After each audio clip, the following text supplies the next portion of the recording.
Hi there. Welcome to Melted Stone, the spot for stories that grab you and won't let you go. If you love drama, surprises, and moments that make you say, no way, you're in the right place. Subscribe and dive into tales full of twists, bold moves, and endings you'll remember. This is Melted Stone. Hit the bell and let's get the story rolling. I won't marry someone who doesn't see me. My fiance compared me to her ex and called me too soft, so I canceled the wedding. What she found the next morning shattered her world. I'm a 29-year-old male, or was, I guess, engaged to Ruby, a 27-year-old female. We were together for 4 years, engaged for the last 8 months, with the wedding supposed to be in 5 months. I'm a software developer making around $95,000, while she works as an HR manager at a mid-sized company. We've got a house in the suburbs and split the mortgage, though I pay slightly more, 60/40ths. I was always the nice guy. I grew up with a single mom who worked 2 jobs, so I learned to take care of myself and others pretty early. My dad walked out when I was 7, which probably explains a lot about why I always tried so hard to be the perfect boyfriend and fiancé, always afraid of being abandoned. Classic armchair psychology, but probably true. When I met Ruby at a friend's house party, she was fresh out of a relationship with this dude named Caleb, who, from what she told me, treated her like absolute garbage. He cheated on her, made her pay for everything, and disappeared for days without explanation, the works. I swore I'd never be like that.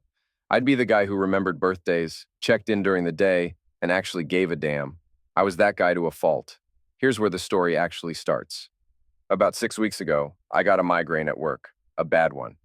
I couldn't look at my screen without feeling like my head was splitting open, so I told my boss I needed to leave early. I didn't text Ruby because I thought I'd surprise her by making dinner before she got home. She usually works until 6 o'clock, and it was only 3 o'clock when I pulled into our driveway. I noticed her car was already there, which was weird, but I thought maybe she wasn't feeling great either. As I was walking up to our bedroom to change into comfy clothes, I heard her on speakerphone with her friends. I was about to announce myself when I heard my name. Jake is just too freaking soft, she was saying with this irritated tone I'd never heard her use about me. Always asking what I want, always trying to please me. Sometimes I wish he'd just make a decision without checking with me first. It's exhausting being the only one with actual balls in this relationship. I froze outside that door, feeling like someone had just sucker punched me in the stomach. At least Caleb knew what he wanted, she continued. He was an ass, but he wasn't afraid to take charge. Jake's sweet, but God, sometimes I miss being with someone who doesn't need my approval for every little thing. Her friend laughed. You're terrible. The wedding's in a few months. I know, Ruby said, sighing. Jake's stable and reliable. He'll make a good husband. I just wish he wasn't such a pushover sometimes. I backed away from the door, feeling like I couldn't breathe. I made it to the garage where I keep my tools and just sat there on my workbench, trying to process what I'd heard. 4 years together, and this is what she really thought of me? Too soft. The same freaking quality she claimed was why she fell for me when we started dating. That night at dinner, I watched her with new eyes. She talked nonstop about her day, complained about her coworkers, and didn't ask me a single question about mine. I realized this was our normal pattern. Me listening, her talking, me doing, her directing. After dinner, she did what she always does. Babe, clean up while I watch my show, okay? But instead of my usual sure thing, I heard myself say, actually, I've got some code to finish. Why don't we both clean up tomorrow? The look on her face was pure shock, like I'd suddenly started speaking Chinese or something. She didn't argue, though, just gave me this weird look and went to watch her show. That night, lying next to her in bed, I made a decision. I wasn't going to confront her about what I heard. Not yet. First, I was going to find out if I really was the pushover she thought I was, or if she'd just gotten too comfortable with me catering to her every whim. The next morning, instead of making her coffee and breakfast like I did every day, I only made enough for myself. When she came downstairs in her work clothes, she actually stopped and stared at me like she was seeing a ghost. Where's mine? She asked, not even trying to hide her confusion. Wasn't sure when you'd be down, I said, continuing to eat my eggs. Everything's there if you want to make some. She looked at me like I'd just suggested she should build a rocket ship. In 4 years, I don't think she'd made herself breakfast more than a handful of times. Are you serious right now? Completely. I finished my coffee, rinsed the mug, and grabbed my laptop bag. I'm heading out early today. Got a meeting with the project lead. Probably be late tonight, too. The guys want to grab beers after work. Don't wait up. As I walked out, I caught her reflection in the hall mirror. She looked stunned, mouth literally hanging open. For the first time in our relationship, I felt a rush of power, not over her, but over myself. The next week was eye-opening as hell. With my new perspective, I started noticing patterns that had been invisible to me before. How she'd text me during work hours with household tasks she could easily handle herself. Can you pick up my dry cleaning? We need milk. Can you stop on your way home? How she'd make plans for both of us without checking if I had anything scheduled. How my opinions on everything, from what to watch to where to vacation, were always overruled for her preferences. How she'd roll her eyes at my ideas in front of her friends, then look at them like, see what I have to deal with? I started keeping a mental tally of how many times she asked about my day versus how often I asked about hers. In a typical week, I asked her 15 to 20 times. She asked me exactly twice, and both times she interrupted my answer to talk about herself. 10 days after overhearing that conversation, we got invited to a dinner party at her best friend Ashley's house, the same Ashley who'd been on that phone call. I agreed to go, curious to see how Ruby portrayed me in public now that I was paying attention. The evening started exactly as I expected. Ruby immediately jumped into conversation with her friends while I got stuck with their husbands and boyfriends. Throughout dinner, every time I shared an opinion about anything, politics, sports, even a TV show, she would interrupt me. What Jake means is, or Jake doesn't really know much about that, or that's not how it happened, babe. Before, I would have smiled and let it slide. Not tonight. Each time she interrupted, I just stopped talking mid-sentence and took a sip of my drink, letting an awkward silence hang in the air. By the third time, people at the table definitely noticed. Ashley's husband, Tyler, shot me a look that said, "Finally standing up for yourself, huh?" Ruby started getting flustered when her usual routine wasn't working out. On the drive home, she finally broke the silence. "What was that about tonight? You were acting really weird." "Was I?" I asked, keeping my eyes on the road. "How so?" "You were being, I don't know, cold, distant. Did I do something to piss you off?" It would have been easy to back down, say I was just tired or stressed about work. Instead, I chose honesty. "I didn't like how you kept cutting me off and contradicting me in front of everyone." "What? I don't do that," she said defensively. "You did it at least 5 times tonight. I counted." She laughed, that fake laugh she does when she's uncomfortable. "You're being ridiculous. That's just how conversations go in groups." "No," I said firmly. "That's how you've decided our conversations should go. You speak, I listen. You interrupt, I yield. Not anymore." The rest of the drive passed in silence. When we got home, instead of apologizing to smooth things over like I always did, I just went upstairs to shower. Later, I found her sitting on our bed, scrolling through her phone, but obviously waiting for me. "Are you mad at me?" she asked, her voice unusually small. "I'm not mad. I'm just reassessing some things." "What does that mean?" There was a note of panic in her voice I'd never heard before. "It means I've been thinking about balance in our relationship and how we treat each other." I sat down on the edge of the bed, but not close enough for our shoulders to touch. I asked her, "When was the last time you asked me what I wanted and actually listened to the answer?" She opened her mouth to respond, then closed it again. The silence stretched between us as she searched for an example and came up empty. "That's what I thought," I said quietly. "I'm going to sleep in the guest room tonight. I need some space." As I gathered my pillow and started toward the door, she called after me. "Jake, is everything okay with us?" I paused in the doorway. "That depends on what happens next," I said, and closed the door behind me. That night, in the guest bed, my mind was racing. Part of me felt guilty for disrupting the status quo, but a stronger part recognized that this discomfort was necessary, like the pain of a workout that makes you stronger. The morning after I slept in the guest room, Ruby was different. When I came downstairs, she was in the kitchen making breakfast for both of us, something she hadn't done in years, maybe ever. "Morning," she said with a nervous smile. "I made your favorite." She slid a plate in front of me and coffee, extra strong, how you like it. I thanked her politely but maintained my emotional distance. I'd seen this pattern before, a temporary change to smooth things over, only to revert back once the crisis passed. "I have plans today," I announced between bites. "Meeting up with my old lifting buddies from college, hitting the gym, then probably hanging out after. She froze with her coffee mug halfway to her mouth. Today? But we're supposed to look at wedding venues with my parents. They're driving in from Rochester. We've had this planned for weeks. Actually, she had planned it and only mentioned it to me in passing a few days ago. But I stayed calm. You never confirmed that with me, and I made these plans last week. That was a lie. I had texted my old gym buddies, Phil and Dave, at 6 o'clock that morning, but she didn't need to know that. Can't you reschedule? She asked, with that tone that always made me cave before. You know how important this is. My parents are coming all this way. No, I said simply. I've been putting these guys off for too long. Your parents are welcome to come another time when we've both agreed on the date. The look of confusion on her face was priceless. In 4 years, I had never refused to go along with her family obligations. I'd sat through countless meals with her parents, making small talk and being the perfect future son-in-law while she and her mom talked wedding details that I had no say in. Is this because of last night? She asked, her voice hardening. Are you trying to punish me? I put down my fork and looked directly at her.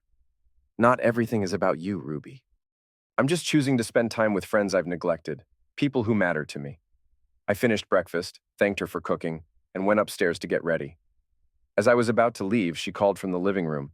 Will you be home for dinner at least? I can make that pasta you like. Not sure, I replied, grabbing my gym bag. Don't wait up. The day with my college buddies was exactly what I needed. Phil, Dave, and I used to lift together 4 to 5 times a week back in school. I'd been in the best shape of my life then, but over the years with Ruby, I'd gradually stopped going as much, always too busy with something she wanted to do. After a brutal but satisfying workout that left me sore in all the right places, we hit a sports bar to watch the game.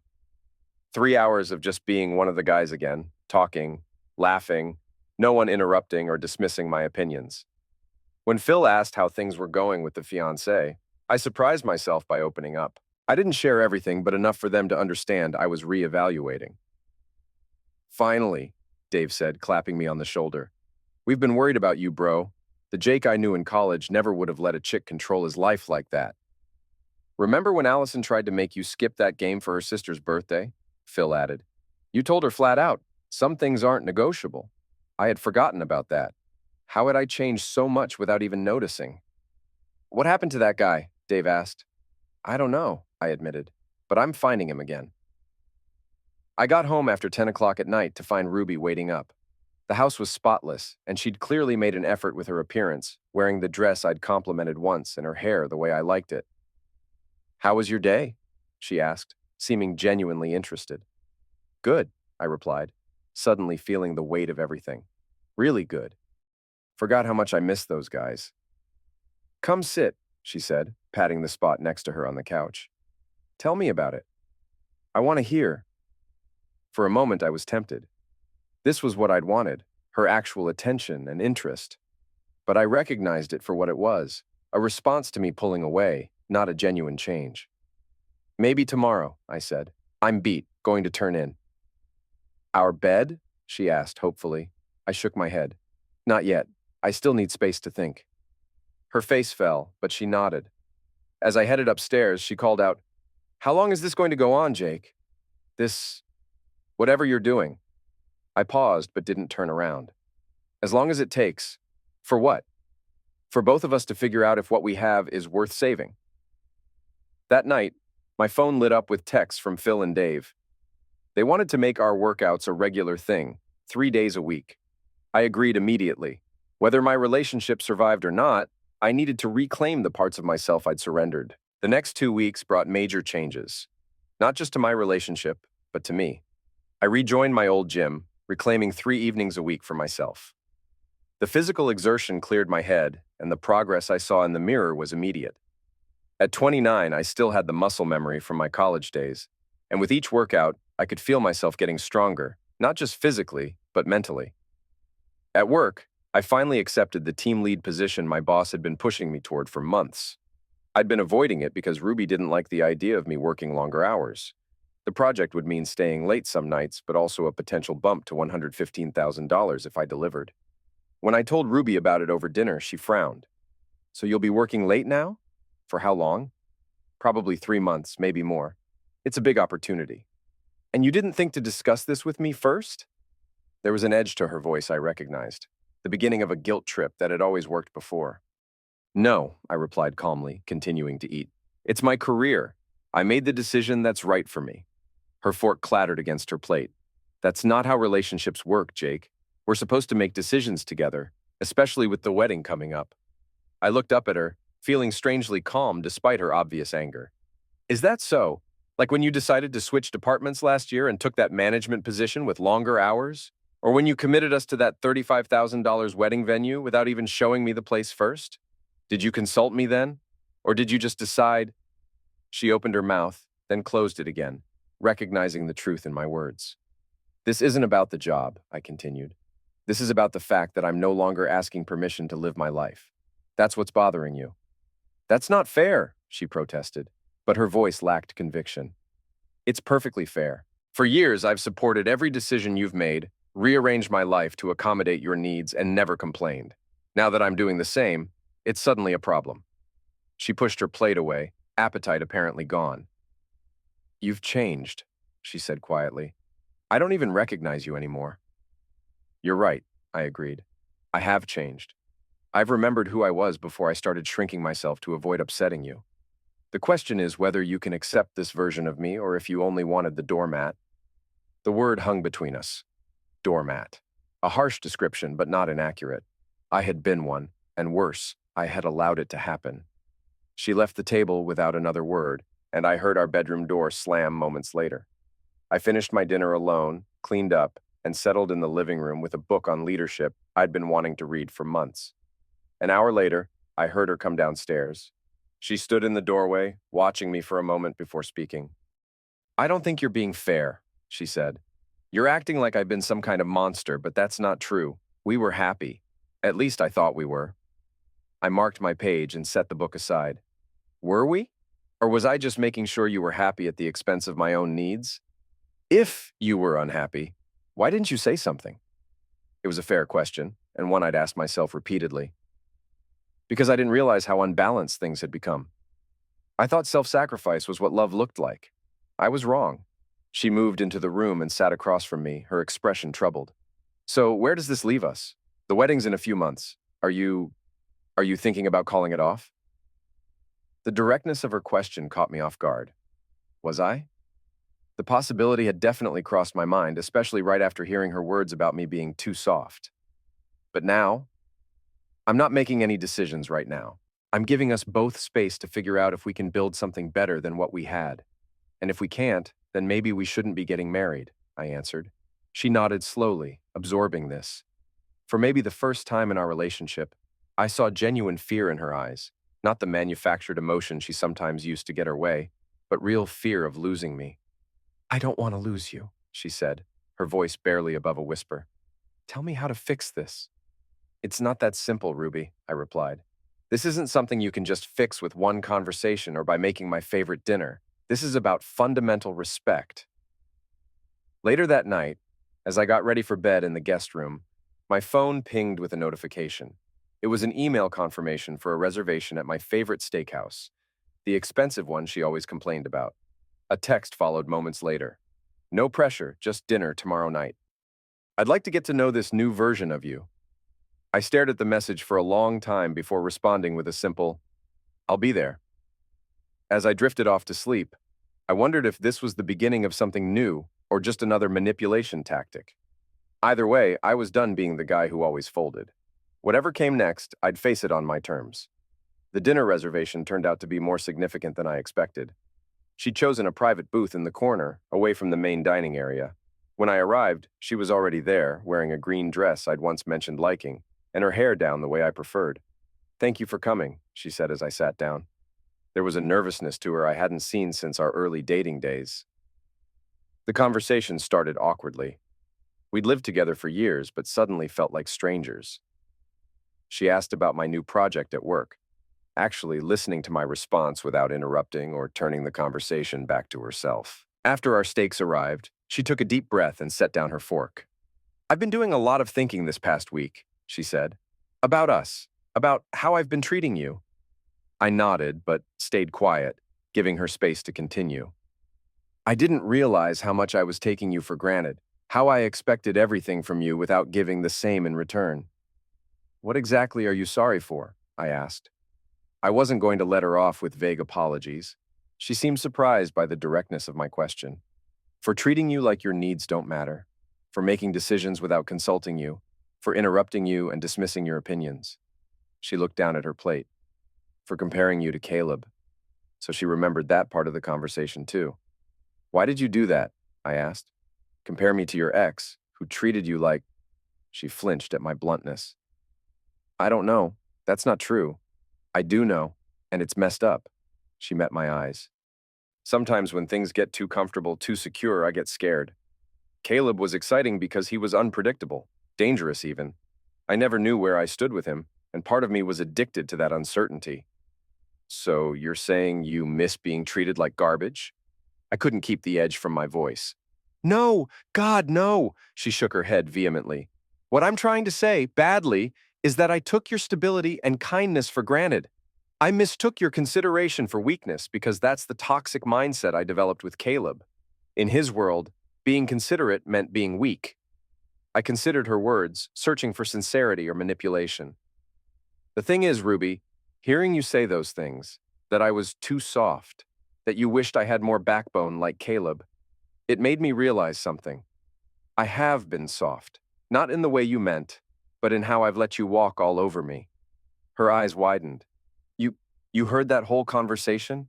Every word, I said evenly. I came home early with a migraine that day. Heard you on speakerphone with Ashley. The color drained from her face. Jake, I'm so sorry. I didn't mean... I think you did mean it, I cut her off. Maybe not the comparison to Caleb specifically, but the rest. That was the unfiltered truth, the kind that only comes out when people think no one's listening.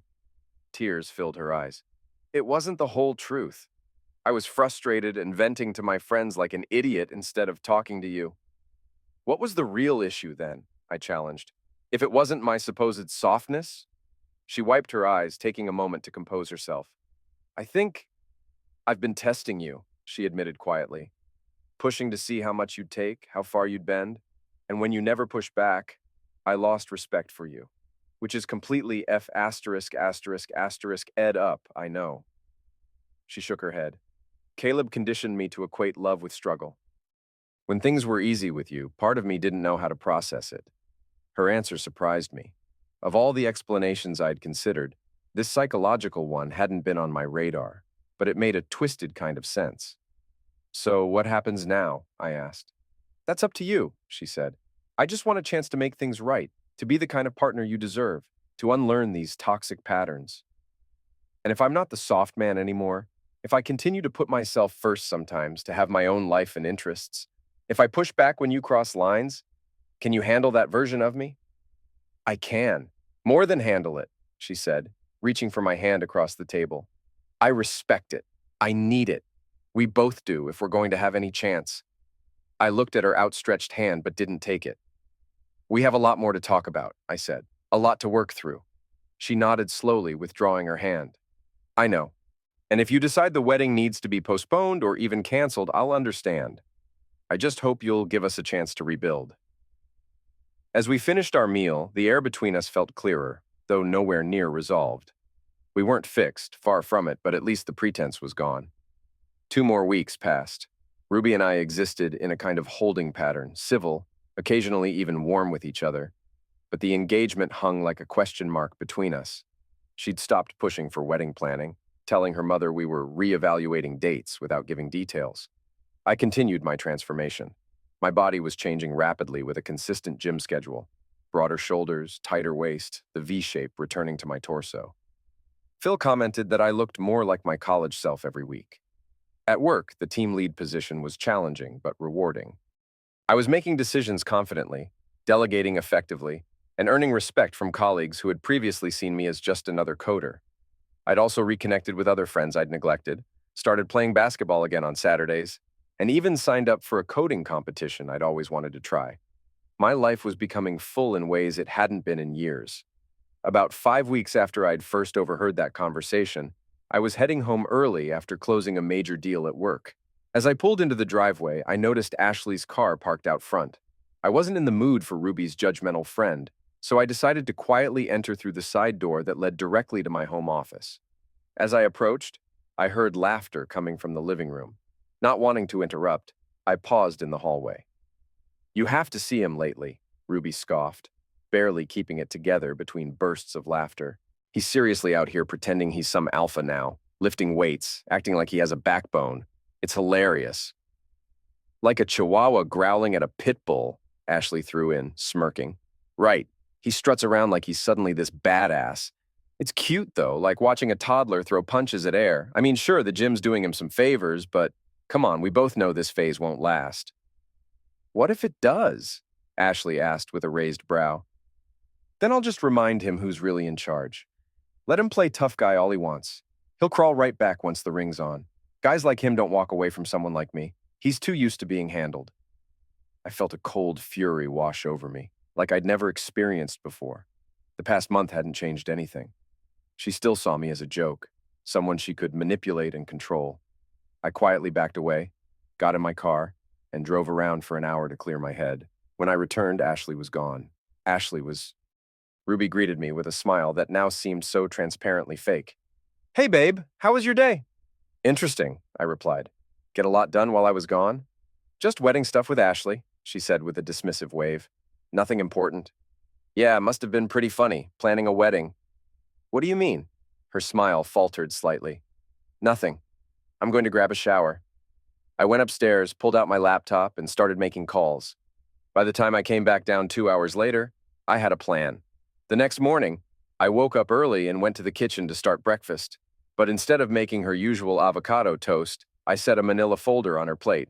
When she came down, she looked at the folder with confusion. What's this? Open it, I said, sipping my coffee.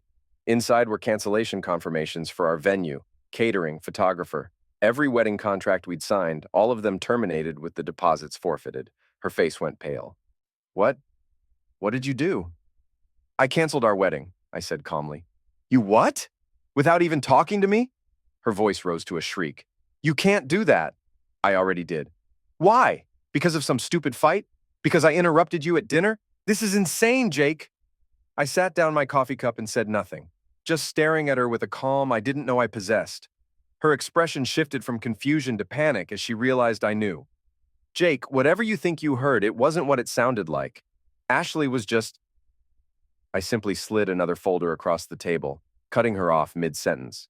She opened it with trembling hands, her face draining of color as she saw the cancellation confirmations for the venue, catering, photographer, everything.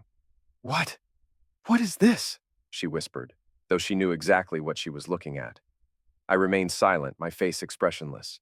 Jake, talk to me, please. Her voice cracked.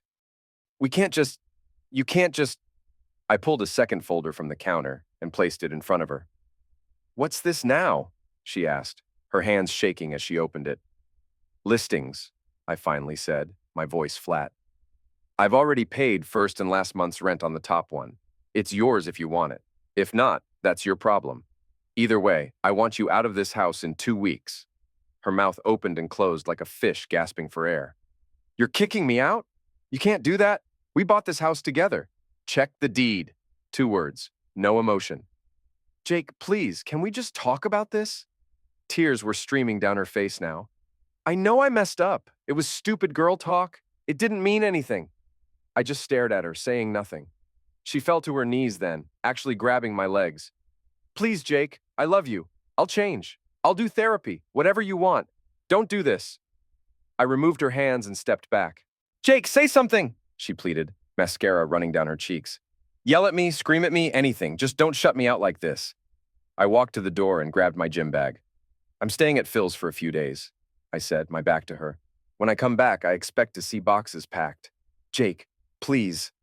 She was sobbing now, almost hysterical. You can't just throw away 4 years without even talking to me. I made a mistake. I'll do anything.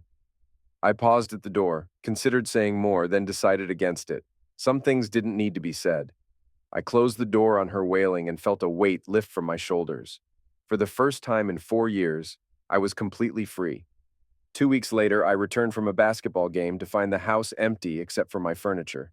She'd left her key on the counter with a 10-page handwritten letter that I skimmed and then threw in the trash. Some things don't deserve closure. That night, my phone blew up with texts and calls from her friends, even her parents. I blocked them all. The only message I responded to was from Phil. Proud of you, man. 3 months later, I was settled into a routine that felt right. The promotion had come through with a raise to $125,000. I'd redone the house with furniture I actually liked. My body was nearly back to my college form.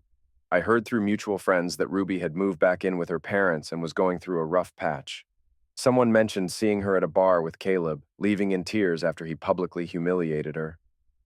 None of it made me happy. I didn't want revenge or for her to suffer. I just wanted her out of my life.